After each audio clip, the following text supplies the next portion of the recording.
कोई मसला नहीं है सर। अस्सलामु अलैकुम वरहमतुल्लाहि वबरकातुहू। Respected students, we are going to take a lecture for phenols. The remaining part of phenol will be covered in this video. Please pay concentration to my words as well as examples given in the slides. चलते हैं अपनी slides की तरफ। जी, हमारे सामने है slides. Last day हमने ख़त्म किया था, कहाँ पर ख़त्म किया था? प्रिपरेशन ऑफ फिनोल्स के ऊपर, जहाँ हमने ग्रिग्नार्ड रिएजेंट के ज़रिए फिनोल्स बनाए थे।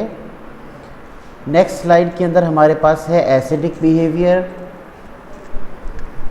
एसिडिक बिहेवियर, इसको मैं रेड कर देता हूँ। Acidic behaviour of phenol and comparison. Acidic behaviour को समझना बहुत ज़रूरी है। हमारे पास phenol is weakly acidic. Phenol क्या है? एक वीक एसिड है, लेकिन इसकी वीकनेस किस तरह से काउंट होती है अभी देखते हैं। इसका pKa तकरीबन कितना होता है? 10 होता है। pKa कितना होता है? 10 होता है।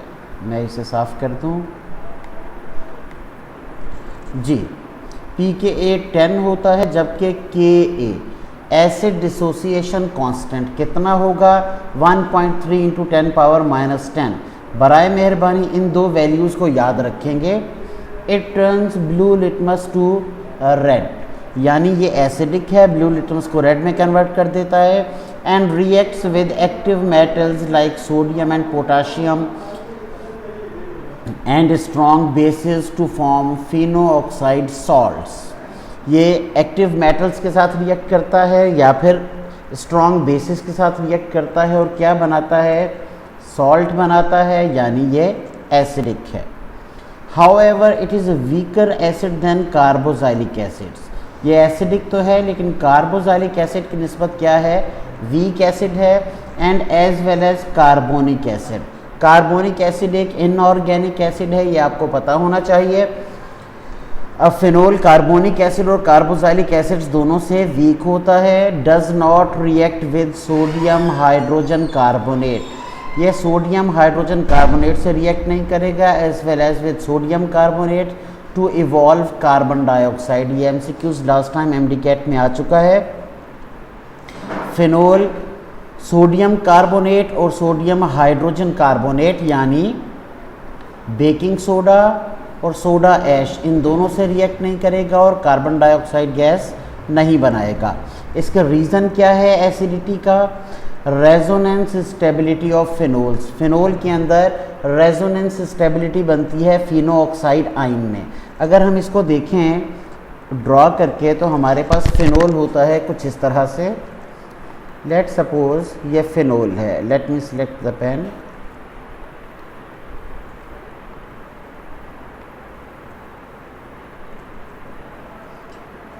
सॉरी, ये फिनोल मॉलिक्यूल है। जब हमने इसको वाटर में डिज़ोल्व किया, इसकी वाटर में आयोनाइजेशन करेंगे, हमारे पास बन जाएगा फिनो ऑक्साइड आयन। ये बेंजीन का मॉलिक्यूल है, ऊपर ऑक्सीजन है जिसके ऊपर नेगेटिव चार्ज, प्लस में ये क्या बना रहा है? H positive ion. ये जो फिनो ऑक्साइड आयन है जिस पर नेगेटिव चार्ज है, इसके इलेक्ट्रॉन मूव करना शुरू करेंगे रिंग की तरफ, और रिंग में चूंकि रेजोनेंस मौजूद है तो घूमते हुए दोबारा ऑक्सीजन पे आ जाएंगे।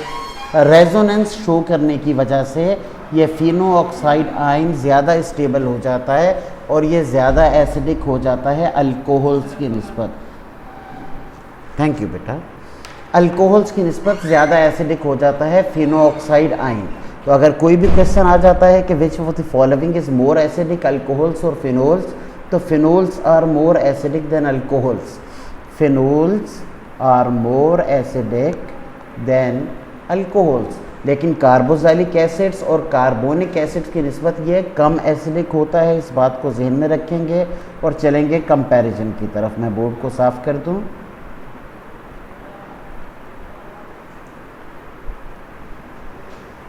जी, बोर्ड हमारा क्लियर हो गया। वापस चलेंगे स्लाइड की तरफ।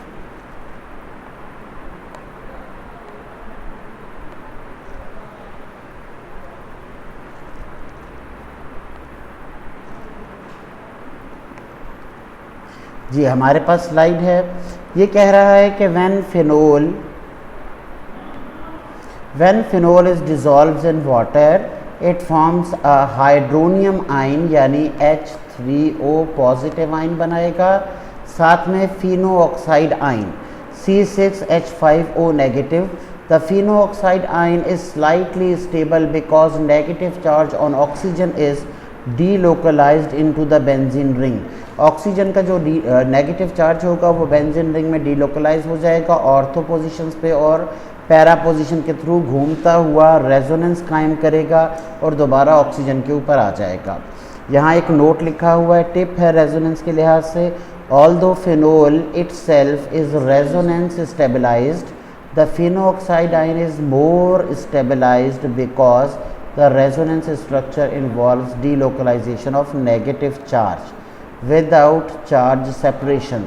चार्ज के सेपरेट होने की ना होने के बावजूद, यानी चार्ज सेपरेट नहीं होता उसके बावजूद फिनो ऑक्साइड आयन ज़्यादा स्टेबल है। Whereas phenol structure involve charge separation on oxygen atom, इसीलिए फिनोल से ज़्यादा फिनो ऑक्साइड आयन क्या होता है, स्टेबल होता है। इसके अंदर से कोई क्वेश्चन हो तो पूछिएगा, वरना हम चलते हैं वापस अपनी स्लाइड की तरफ। मैं इसे इरेज कर रहा हूँ ताकि बच्चे स्क्रीनशॉट ले सकें। इसका स्क्रीनशॉट लेंगे ताकि हम नेक्स्ट स्लाइड की तरफ मूव करें। जी नेक्स्ट स्लाइड हमारे पास है रिलेटिव स्ट्रेंथ एंड कंपैरिजन। ये एमडी कैट के रिलेटेड एक टॉपिक है, इसके अंदर से एमसीक्यूज बना करते हैं।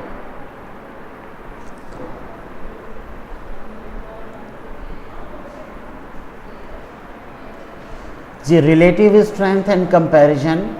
सबसे पहले the acidic strength order among the organic and inorganic compound is as follows. Organic strength किसकी ज़्यादा होगी, किसकी कम होगी। सबसे पहले तो याद रखेंगे जो आपके पास इनऑर्गेनिक एसिड्स हैं वो ऑर्गेनिक एसिड से ज़्यादा एसिडिक होते हैं। फिर उसके बाद जब हम ऑर्गेनिक में मूव करते हैं तो हमारे पास आ जाता है कार्बोजाइलिक एसिड। क्या आ जाता है, carboxylic acid which is more acidic then carbonic acid, it is an exception of inorganic acid.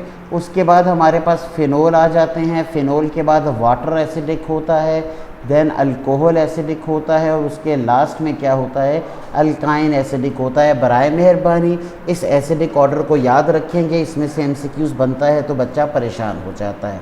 यहाँ पर कुछ फिनोल की तरह की कंपाउंड्स की एसिडिक स्ट्रेंथ लिखी हुई है और दूसरे एसिड्स की हमारे पास एसिटिक एसिड है, कार्बोनिक एसिड है, पिक्रिक एसिड है, फिनोल है और इथेनॉल है।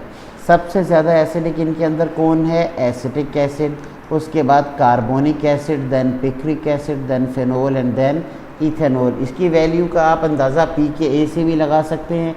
इसकी pKa सबसे ज़्यादा है, यानी ये सबसे कम एसिडिक होगा। इसकी pKa सबसे कम है, ये सबसे ज़्यादा एसिडिक होगा। इसको याद करेंगे, इसको अपने पास स्क्रीनशॉट लेकर सेव करेंगे और बराए मेहरबानी याद करेंगे, क्योंकि जब मैं फिनोल्स का टेस्ट लूँगा तो उसके अंदर ये टॉपिक लाजमी इंक्लूड होगा। मैं बता रहा हूँ लाजमी इंक्लूड होगा। चलेंगे वापस नेक्स्ट स्लाइड की तरफ, देखते हैं नेक्स्ट स्लाइड में हमें क्या बताया जा रहा है। Effect of substituent on phenol acidity. हमारे पास फिनोल मौजूद है, अगर हम बोर्ड की तरफ जाएँ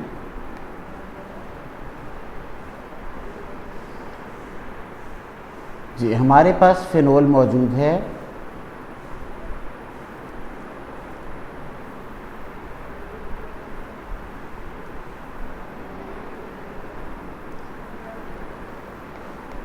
यह फिनोल मॉलिक्यूल है। अब इसके ऊपर जो लगने वाले ग्रुप्स हैं, यहाँ कुछ अटैच हो जाए, यहाँ कुछ अटैच हो जाए, इन ग्रुप्स पे कुछ अटैच हो जाए, उसकी वजह से इसकी एसिडिटी इंक्रीज़ होगी या डिक्रीज़ होगी। ये डिपेंड करता है यहाँ अटैच होने वाले ग्रुप की नेचर से, वो कौन सा ग्रुप है, इलेक्ट्रॉन डोनेटिंग ग्रुप है या इलेक्ट्रॉन विथड्रॉइंग ग्रुप है। आपको ये बात जहन में रखनी चाहिए कि OH group ortho para directing होता है एंड एक्टिवेटिंग ग्रुप होता है, यानी फिनोल की रिएक्टिविटी बेंजीन से ज़्यादा होती है। उसके बाद हम चलते हैं वापस अपनी स्लाइड की तरफ ताकि इन सब्स्टिट्यूएंट्स के इफ़ेक्ट्स को समझ सकें। जी इलेक्ट्रॉन विद ड्राइंग ग्रुप्स, क्या लिखा हुआ है? इलेक्ट्रॉन विद ड्राइंग ग्रुप्स, जिनको EWG भी कहा जाता है, like NO2, CN, halogen, carboxylic acid, increase the acidity by stabilizing phenol-oxide ion via negative inductive charge या रेजोनेंस स्टेबिलिटी की वजह से। याद रखेंगे इंडक्टिव इफेक्ट को -I से और रेजोनेंस इफेक्ट को -M से शो करते हैं। यहाँ पर सिर्फ आप सिंबल याद रखेंगे, ये थोड़ी हायर क्लासेस की बातें हैं। आपको क्या याद रखना है? जितने इलेक्ट्रॉन विद ड्राइंग ग्रुप्स हैं, कहाँ गया ये? जितने भी इलेक्ट्रॉन विद ड्राइंग ग्रुप्स हैं, जितने भी इलेक्ट्रॉन विद ड्राइंग ग्रुप्स हैं, ये सब के सब क्या करते हैं? अरे फिर से वापस चला गया ये जी, कहाँ गया? बंद हो गया। एक minute, let me find the slide once again. इसे मैं क्लोज करता हूँ, स्लाइड बंद हो गई है। ये रही स्लाइड, लेट इट ओपन। जी, हम पढ़ रहे हैं कि हमारे पास जितने भी इलेक्ट्रॉन विद ड्राइंग ग्रुप्स हैं, जैसे कि नाइट्रो ग्रुप है, सियानो ग्रुप है, हेलोजन है, कार्बोक्सिलिक एसिड है। आप एक और बात गौर करेंगे, ये मेटा डायरेक्टर्स हैं, ये इलेक्ट्रोनेगेटिव ग्रुप्स हैं। They increase acidity by stabilising phenoxide ion by negative induction और रेजोनेंस स्टेबिलिटी के इफेक्ट की वजह से। फॉर एग्जांपल, पिक्रिक एसिड यानी 2,4,6 trinitrophenol is even more stronger than many carboxylic acids. हमने अभी पढ़ा था कि carboxylic acid is more acidic than phenol, लेकिन अगर फिनोल के अंदर 3 नाइट्रो ग्रुप आ जाएं और 2,4,6 ट्राइनाइट्रोफिनोल बन जाए तो हम कहेंगे कार्बोक्सिलिक एसिड कम एसिडिक है, ये ज़्यादा एसिडिक है। इसी बात को अगर हम बोर्ड की तरफ देखते हैं, मैं इसे इरेज कर दूं ताकि हम ड्रॉ करके देख सकें। हमारे पास होगा पिक्रिक एसिड। पिक्रिक एसिड का फॉर्मूला आपको आना चाहिए, बहुत कॉमन है। फॉर एग्जांपल इट इज़, चलो बेटा, बेंजीन रिंग। बेंजीन रिंग में एक तरफ OH ग्रुप लगा हुआ है, यहाँ पर NO2 ग्रुप है। कौन सा ग्रुप है? NO2 group. यहाँ पर भी NO2 ग्रुप है और यहाँ पर भी NO2 ग्रुप मौजूद है। इसकी एसिडिटी को अगर हम कंपेयर करें तो it is more acidic then RCOOH group. Carboxylic acids की निस्बत ज़्यादा एसिडिक होगा। चलेंगे वापस अपनी स्लाइड की तरफ। जी, उसके बाद कहता है इलेक्ट्रॉन विद ड्राइंग ग्रुप। कौन सा group? Electron withdrawing group. Electron withdrawing group या sorry electron donating group, EDG से जाहिर करते हैं इसे। ग्रुप्स लाइक मिथाइल ग्रुप है, ईथर ग्रुप है, अल्कोऑक्सी ग्रुप कहते हैं, अमाइन ग्रुप है, यानी ये ऑर्थो पैरा डायरेक्टिंग ग्रुप्स हैं एंड एक्टिवेटिंग ग्रुप्स हैं। They decrease acidity by stabilising the phenoxide ion, by destabilising the phenoxide ion. जितने आपके पास ऑर्थो पैरा डायरेक्टर्स और एक्टिवेटर्स होते हैं, ये फिनोऑक्साइड आयन की स्टेबिलिटी को क्या कर देते हैं? डिक्रीज़ कर देते हैं, जिसकी वजह से प्लस इंडक्टिव इफेक्ट और पॉजिटिव रेजोनेंस इफेक्ट आता है और हम कहते हैं कि इसकी एसिडिटी डिक्रीज़ हो गई है। For example, cresol are weaker acids than phenol. Cresol आपने पढ़े हुए हैं। अगर हम बोर्ड की तरफ जाते हैं और हम देखते हैं कि इरेज़र कहाँ है हमारे पास, एक तो बोर्ड छोटा है, बार बार मिटाना पड़ता है। हमारे पास अगर हम एक फिनोल लेते हैं, it's a phenol,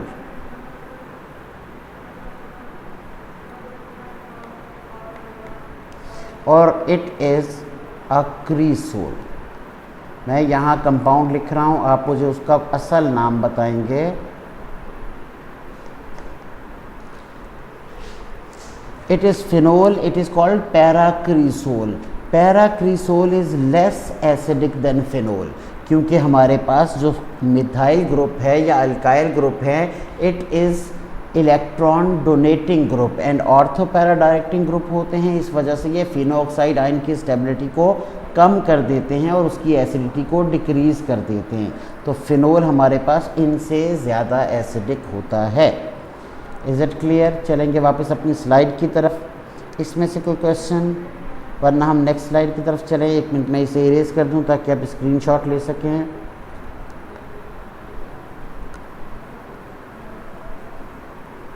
ji, board is clear now, you can take the screenshot. और हम चलेंगे अपनी नेक्स्ट स्लाइड की तरफ। आज इंशाल्लाह इस वीडियो को कंप्लीट करेंगे।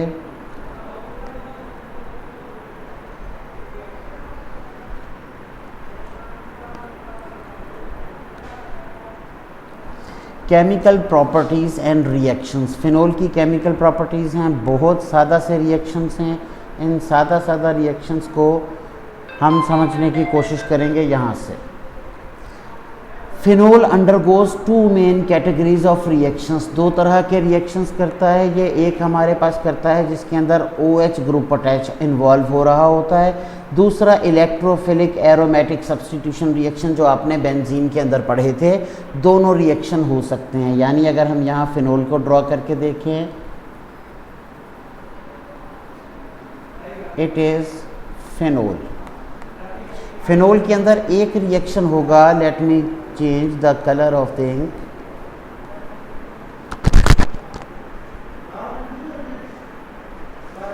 सॉरी, ये कलर नहीं चेंज हो रहा है, यहाँ पर आ जाते हैं। ये वाला जो हिस्सा है इसका रिएक्शन अलग होता है, ये वाला जो हिस्सा है इसका रिएक्शन अलग होता है। इस हिस्से के रिएक्शन को हम कहते हैं इलेक्ट्रोफिलिक्स एरोमेटिक सब्स्टिट्यूशन। और यहाँ पर हाइड्रोजाइल ग्रुप है, यहाँ पे सब्स्टिट्यूशन होगी या एडिशन होगी, जो भी रिएक्शन होंगे उनको हम देखेंगे। चलते हैं वापस टॉपिक की तरफ। रिएक्शंस हमें दिए हुए हैं पहले, जिनके अंदर OH ग्रुप इन्वॉल्व होगा। OH ग्रुप इन्वॉल्व है यानी ये वाला हिस्सा इन्वॉल्व है। इस हिस्से को देखने के लिए if I select laser, salt formation reaction. इन रिएक्शंस को क्या कहेंगे? Salt formation reaction. When phenol is treated with sodium metal, it is converted into sodium phenoxide plus में हाइड्रोजन गैस। ये रिएक्शन आपने पहले भी पढ़ा हुआ है। हाइड्रोजन गैस प्रोड्यूस हो रही है यानी ये एसिडिक है। सोडियम फिनोऑक्साइड बन रहा है यानी ये सॉल्ट है। तो it is salt formation as well. Next reaction आपके पास phenol with caustic soda. Phenol को कास्टिक सोडा से रिएक्ट करवा रहे हैं। ये क्या बना रहा है? C6H5ONA and water. C6H5ONA is sodium phenoxide salt plus में वाटर, एसिड प्लस में बेस का रिएक्शन। इसे हम क्या कहते हैं? न्यूट्रलाइजेशन रिएक्शन कहते हैं। आप गौर करेंगे, it is single arrow. Single arrow का मतलब है ये रिवर्सिबल रिएक्शन नहीं होगा। नेक्स्ट रिएक्शन है हमारे पास ईस्टर फॉर्मेशन का। कौन सा रिएक्शन है? ईस्टर फॉर्मेशन का। मैं 1 मिनट बोर्ड को इरेज कर दूं।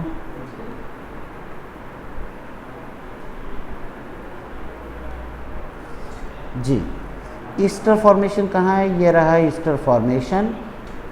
इसके अंदर हमारे पास असाइलेशन होगी या अल्काइलेशन होगी। ये दोनों रिएक्शन आपने बेंजीन के अंदर करवाए हुए हैं।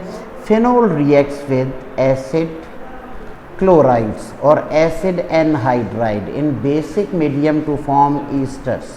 कौन से ईस्टर बनाएगा? फिनाइल ईस्टर बनाएगा। फॉर एग्जांपल हमारे पास फिनोल रिएक्ट करता है, क्या नाम है इस कंपाउंड का? जी बताइएगा। Very good, it's methanoyl chloride. It's methanoyl chloride. ये असाइल हैलाइड ग्रुप है। किसकी प्रेजेंस में रिएक्शन होगा? पायराडीन की प्रेजेंस में। और क्या बन जाएगा? It is phenyl acetate. इस ग्रुप को हम फिनाइल पढ़ रहे हैं, सॉरी इस ग्रुप को हम क्या पढ़ रहे हैं? चलो बेटा जी, इस ग्रुप को हम फिनाइल पढ़ रहे हैं, इस ग्रुप को मिथाइल पढ़ रहे हैं। ये मिथाइल 2 कार्बन्स के साथ अटैच है, तो ये कौन सा ग्रुप बन गया है सर? अस्सलाम वालेकुम। एसीटेट ग्रुप बन गया। It is phenyl acetate plus में आपको हाइड्रोक्लोरिक एसिड मिलेगा। ऐसे ही ईस्टर फॉर्मेशन, जिसको हम ईथर फॉर्मेशन, जिसे हम विलियमसन सिंथेसिस कहते हैं। विलियमसन सिंथेसिस को याद रखेंगे बाय नेम। विलियमसन सिंथेसिस के अंदर सोडियम फिनोऑक्साइड किसके साथ रिएक्ट कर रहा है? मिथाइल आयोडाइड के साथ। और क्या बना रहा है, anisole. It is a common name for methoxy benzene. Benzene पर अगर ऑक्सीजन के गैप के साथ मिथाइल ग्रुप लगा हो, मिसाल के तौर पे we have this as a benzene, यहाँ पर ऑक्सीजन है, ये कहाँ गया ऑक्सीजन, चल ही नहीं रहा है यहाँ पर, चलिए यहाँ लगा देते हैं जी। यहाँ पर ऑक्सीजन मौजूद है और इसके साथ CH3 ग्रुप मौजूद है। It is called methoxy benzene. इसका कॉमन नेम क्या होता है, एनिसोल, प्लस में सोडियम आयोडाइड आपके साथ बन गया। चलेंगे अपनी नेक्स्ट स्लाइड की तरफ। अगर इसका स्क्रीनशॉट लेना चाहते हैं तो मैं इसको इरेज कर देता हूँ जी। हमारे पास ये हो गया बोर्ड इरेज जी, ये बड़ा डस्टर है, जल्दी इरेज कर रहा है। चलेंगे अपनी नेक्स्ट स्लाइड की तरफ, इसका स्क्रीनशॉट ले लेंगे जल्दी से प्लीज़।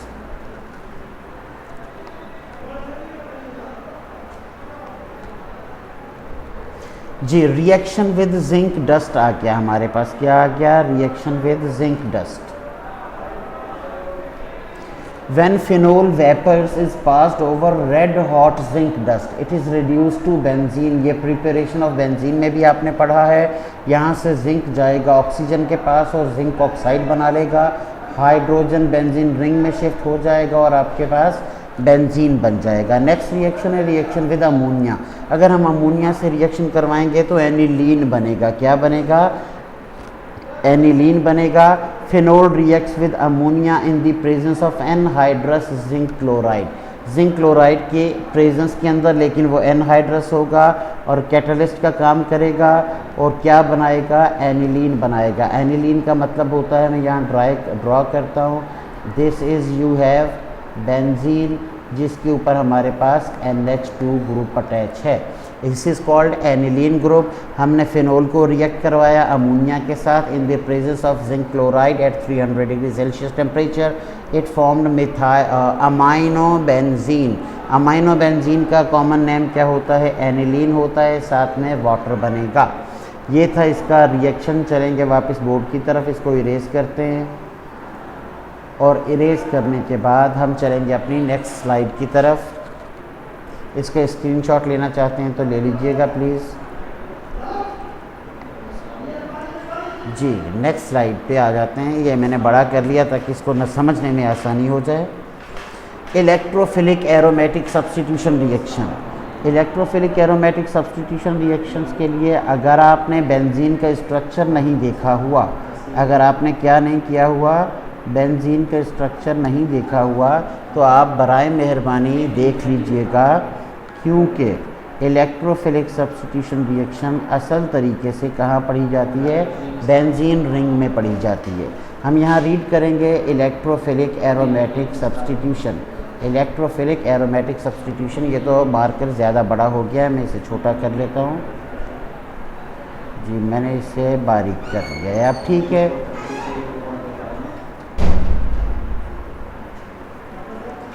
मैं इसे इरेज कर दूँ जी।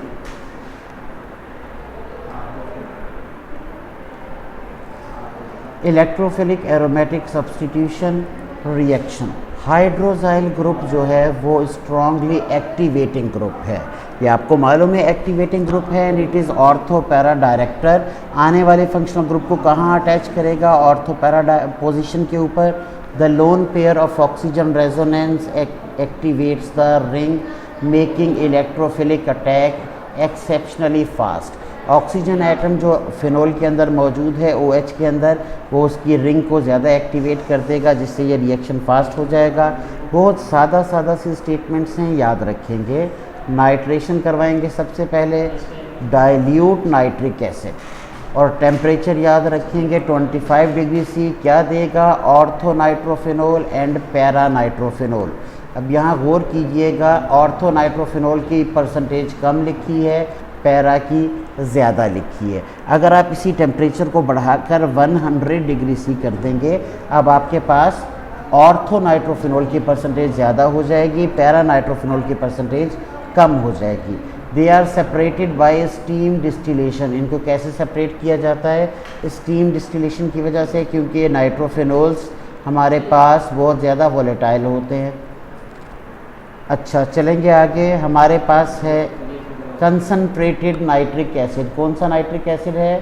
Concentrated nitric acid. अगर आप कंसनट्रेटेड नाइट्रिक एसिड को रिएक्ट करवाएंगे फिनोल के साथ तो आपके पास पिक्रिक एसिड बनेगा, दैट इज़ 2,4,6 ट्राई नाइट्रोफिनोल। इसका स्ट्रक्चर अभी हमने पढ़ा था, दोबारा देख लेते हैं। ये हमारे पास फिनोल है, यहाँ पर हमारे पास एक NO2 ग्रुप अटैच है, यहाँ पर भी NO2 ग्रुप अटैच है और यहाँ पर भी NO2 ग्रुप अटैच है। It is 2, 4 and 6, 2,4,6 try nitrophenol. It is picric acid बनेगा। अगर हम हेलोजिनेशन करवाएंगे, हेलोजिनेशन ब्रोमिनेशन हो, क्लोरीनेशन हो, तो हमारे पास क्या बनेगा? हमारे पास दो तरह के सॉल्यूशन हो सकते हैं। अगर आप एक्वस मीडियम के अंदर रिएक्शन करवाएंगे तो पिक्रिक एसिड की तरह it will yield 2,4,6 try bromophenol, जो किस कलर का होता है? वाइट कलर का, और प्रेसिपिटेट बन जाते हैं। लेकिन अगर इसी रिएक्शन को आप नॉन पोलर सॉल्वेंट के अंदर करवाएंगे तो आपके पास ऑर्थो और पैरा सब्सटीट्यूटेड फिनोल्स बनेंगे, ortho bromophenol and para bromophenol. मैं इसका इरेज करता हूँ ताकि आप लोगों को स्क्रीनशॉट लेने में आसानी हो।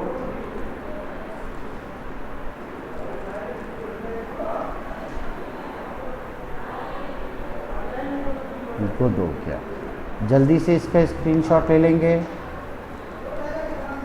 ताकि हम चलें अपनी नेक्स्ट स्लाइड की तरफ। नेक्स्ट स्लाइड में हमारे पास सल्फोनेशन आती है। सल्फोनेशन भी आपने बेंजीन में पढ़ी हुई है। सल्फोनेशन, बेंजीन की हम सल्फोनेशन कर रहे थे तो हमारे पास बन रहा था बेंजीन सल्फोनिक एसिड। अगर हम फिनोल की सल्फोनेशन करेंगे तो ऑर्थोफिनोल सल्फोनिक एसिड बनेगा एट लो टेम्परेचर। कहाँ पर? लो टेम्परेचर पे ऑर्थो प्रोडक्ट क्या होगी? ज़्यादा स्टेबल होगी, जबकि हाई टेम्परेचर के ऊपर पैरा प्रोडक्ट क्या होगी? ज़्यादा स्टेबल होगी। इस बात को जहन में रखेंगे।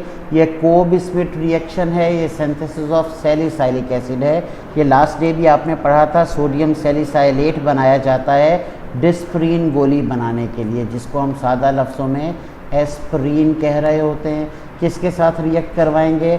Sodium phenoxide is treated with carbon dioxide. यहाँ टेम्परेचर याद रखने की ज़रूरत नहीं है, प्रेशर याद रखने की ज़रूरत नहीं है, बस इतना पता होना चाहिए कि जब भी आपके पास फिनोल रिएक्ट करेगा या उसका सोडियम फिनोऑक्साइड आयन रिएक्ट करेगा कार्बन डाइऑक्साइड के साथ, तो आपके पास हाइड्रोलाइसिस के बाद क्या बन जाएगा? Salicylic acid. सैलिसाइलिक एसिड का कॉमन नेम क्या होता है? सॉरी, IUPAC नेम क्या होता है? 2 हाइड्रोक्सी बेंजोइक एसिड। अगर हम इसको स्ट्रक्चर की मदद से समझें, लेट मी इरेज दिस। हमारे पास बेंजोइक एसिड होता है इस तरह से,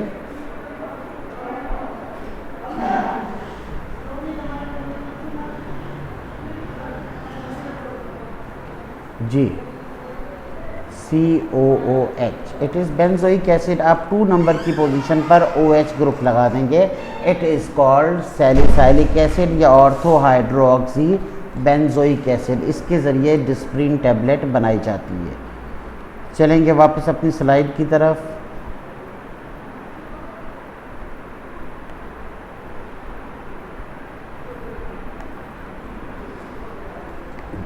जी, मैं बोर्ड को इरेज कर दूं ताकि आप लोग स्क्रीनशॉट ले सकें। एक स्पेशल रिएक्शन आपको दिया हुआ है, रिमर टाइमन रिएक्शन। रिमर टाइमन रिएक्शन आपके सिलेबस का हिस्सा तो नहीं है, ये आपको सैलिसाइल एल्डिहाइड बनाने का तरीका बता रहा है। अगर आप इसे याद करना चाहते हैं तो बहुत अच्छी बात है। Phenol when treated with trichloromethane, phenol जब ट्राइक्लोरोमीथेन के साथ रिएक्ट करता है तो in the presence of caustic soda, किसके प्रेजेंस में? कास्टिक सोडा की प्रेजेंस में रिएक्ट करता है तो क्या बनाता है? सैलिसाइल एल्डिहाइड प्लस में सोडियम क्लोराइड बन जाएगा और वाटर निकल जाएगा उसके अंदर से। मैं इसे इरेज करता हूँ, जल्दी से इसके स्क्रीनशॉट लेंगे ताकि हम नेक्स्ट स्लाइड्स को कवर कर सकें। मेरे पीरियड का टाइम हो रहा है, मुझे जाना होगा। जी, हाइड्रोजिनेशन यानी एडिशन रिएक्शन करवा रहे हैं हम फिनोल के। फिनोल के अंदर एडिशन रिएक्शन हो सकता है एट वेरी हाई टेम्परेचर और निकल कैटलिस्ट के प्रेजेंस के अंदर। हमने लिया हाइड्रोजिनेशन, कैटालाइटिक रिडक्शन करवाएंगे। कैटलिस्ट के प्रेजेंस में हाइड्रोजन को ऐड करवाएंगे। हमारे पास है फिनोल, जिसके अंदर हमने हाइड्रोजन ऐड करवाई। 6 के 6 कार्बन के ऊपर जाकर एक एक हाइड्रोजन अटैच हो जाएगा और ये बन जाएगा साइक्लोहेक्सेनोल। क्या बन जाएगा? साइक्लोहेक्सेनोल। कंडेंसेशन करवाएंगे फॉर्मल्डिहाइड के साथ, तो आपने ये पॉलीमराइजेशन के रिएक्शन में पढ़ा था। It is condensation polymerisation and it yields bakelite. Bakelite polymer plastic का पॉलीमर होता है जिसको हम इस्तेमाल करते हैं। इसका फॉर्मूला भी आपने देखा हुआ है। इसका स्क्रीनशॉट लेंगे ताकि हम अगली स्लाइड की तरफ चल सकें प्लीज़।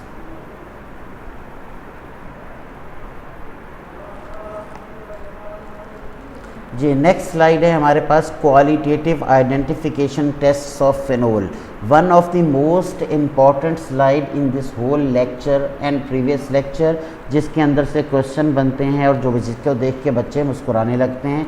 सबसे पहले हमारे पास फेरिक क्लोराइड टेस्ट। इसको हम इस्तेमाल करेंगे freshly prepared ferric chloride FeCl3 का सॉल्यूशन फिनोल के अंदर। इससे होगा क्या? हमारे पास वायोलेट कलर प्रोड्यूस होगा। वायोलेट यानी पर्पल कलर बनता है और हमें पता लग जाता है कि सॉल्यूशन में फिनोल मौजूद था। दूसरा टेस्ट होता है हमारे पास ब्रोमीन वाटर टेस्ट। इसके अंदर हम एक्वस ब्रोमीन डालते हैं यानी HBr और HOBr, इन दोनों का सॉल्यूशन होता है, पानी के अंदर मिक्स करते हैं और ये इमीडिएट डीकलराइजेशन कर देता है ब्रोमीन वाटर की।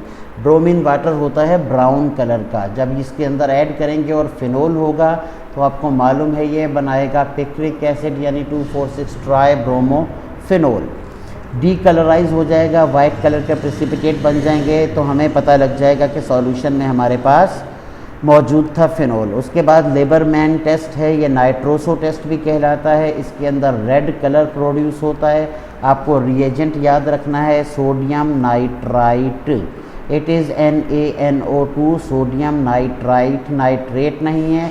और हम मिक्स करेंगे इसको सल्फ्यूरिक एसिड के साथ। That must be diluted with water, पानी के साथ डाइल्यूट करना ज़रूरी होगा। और उसके बाद हम कास्टिक सोडा की मिकदार को बढ़ाते जाएंगे, रेड कलर अपीयर होता जाएगा। इसको हम इस्तेमाल करते हैं मुख्तलिफ पिगमेंट्स को कलर देने के लिए। अच्छा, लिटमस टेस्ट है हमारे पास। लिटमस टेस्ट के अंदर हम लिटमस पेपर को टच करते हैं। ये तो आपने 9वीं क्लास के अंदर किया हुआ होगा। और वो किस में कन्वर्ट हो जाएगा? रेड में कन्वर्ट हो जाएगा। तो हमें पता लग जाएगा कि इसमें एसिडिक करैक्टर मौजूद है, जो ऑर्गेनिक के अंदर मुख्तलिफ रीजंस की वजह से हो सकता है, और वो उनके अंदर से एक फिनोल है। एक बात याद रखेंगे, अल्कोहल्स भी आपके पास एसिडिक होते हैं, बट अल्कोहल्स कभी भी लिटमस पेपर को ब्लू से रेड में कन्वर्ट नहीं करते। यानी अल्कोहल्स की आइडेंटिफिकेशन के लिए ये टेस्ट इस्तेमाल नहीं हो सकता। फिनोल्स की आइडेंटिफिकेशन के लिए होता है, कार्बोक्सिलिक की आइडेंटिफिकेशन के लिए होता है। इसमें से कोई क्वेश्चन हो तो आप पूछ सकते हैं डायरेक्टली ग्रुप के अंदर। मैं इसे इरेज कर रहा हूँ, इसका स्क्रीनशॉट लेंगे ताकि मैं इसको अपलोड करके क्लास में जा सकूँ। अपना ख्याल रखेंगे, खुश रहें, जीते रहें। अल्लाह आपका